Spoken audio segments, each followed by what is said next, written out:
warahmatullahi wabarakatuh. Kembali lagi bersama saya Arina Sanal Arifin, mahasiswa dari Universitas Buka, Fakultas Keguruan dan Ilmu Pendidikan, Prodi Pendidikan Guru Sekolah Dasar dengan NIM 860577575. Oke teman-teman sekalian, pada kesempatan kali ini saya akan membahas tentang pilar-pilar pendidikan dan relevansinya di era digital. Yang pertama adalah makna pilar. Di antara kalian tahu nggak sih apa itu pilar? Jadi teman-teman sekalian, dalam konteks pendidikan, pilar dapat diartikan sebagai dasar, fondasi, ataupun tiang penyangga yang memperkuat dan mengarahkan seluruh proses penyelenggaraan pendidikan. Pilar berfungsi sebagai landasan nilai, prinsip, dan tujuan yang menjadi acuan untuk peserta didik, guru, maupun lembaga pendidikan. Nah, tanpa adanya pilar yang kuat, proses pendidikan akan menjadi sulit mencapai tujuan dalam pembentukan manusia yang berpengetahuan, berkarakter, dan berdaya saing. Jadi teman-teman sekalian, di Indonesia ada salah satu pilar pendidikan yang penting, yaitu yang berasal dari pemikiran Ki Hajar Dewantara yang menekankan pendidikan sebagai proses memanusiakan manusia.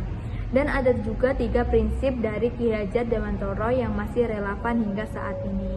Nah, apa aja sih prinsip-prinsip tersebut? Simak selanjutnya. Jadi teman-teman sekalian, prinsip yang pertama yaitu ingarso sung tulodo, artinya di depan memberikan teladan. Contohnya ketika seorang guru harus memberikan contoh yang baik dalam berperilaku, beretika maupun bertanggung jawab. Pada dasarnya seorang guru bukanlah hanya menyampaikan materi, tetapi dia harus menerapkan atau menunjukkan nilai-nilai yang baik yang patut ditiru oleh peserta didiknya. Yang kedua yaitu ingmatyo mangun karso, artinya di tengah membangun kemauan atau semangat. Sebagai seorang guru kita harus turut hadir bersama peserta didik untuk membimbing, memotivasi, ataupun menciptakan suasana belajar yang aktif serta mendorong kreativitas peserta didik.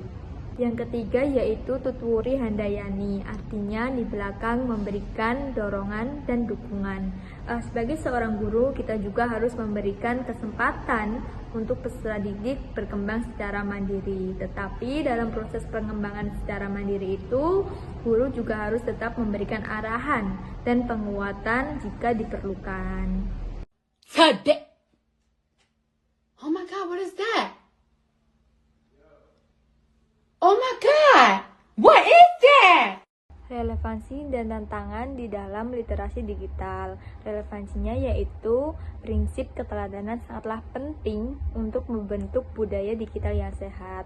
Oleh sebab itu, guru harus membimbing siswa-siswi agar dapat memilih informasi yang benar-benar akurat serta dapat menggunakan media sosial dengan baik, bijak, dan tanggung jawab.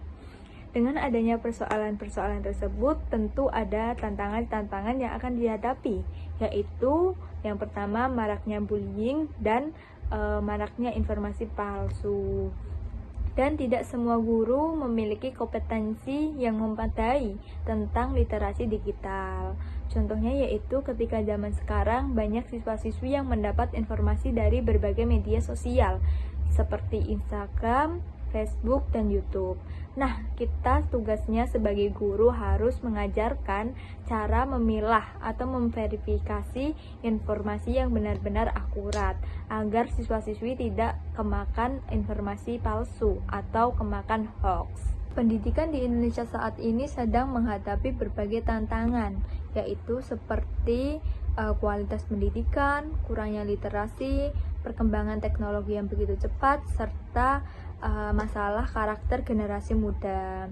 Dengan adanya prinsip-prinsip Ki Hajar Dewantara yang sudah disebutkan tadi, dapat menjawab persoalan-persoalan yang sedang dihadapi, yaitu yang pertama keteladanan guru atau ingarso sung tulodo, dapat memperkuat pendidikan karakter peserta didik di tengah derasnya arus informasi digital.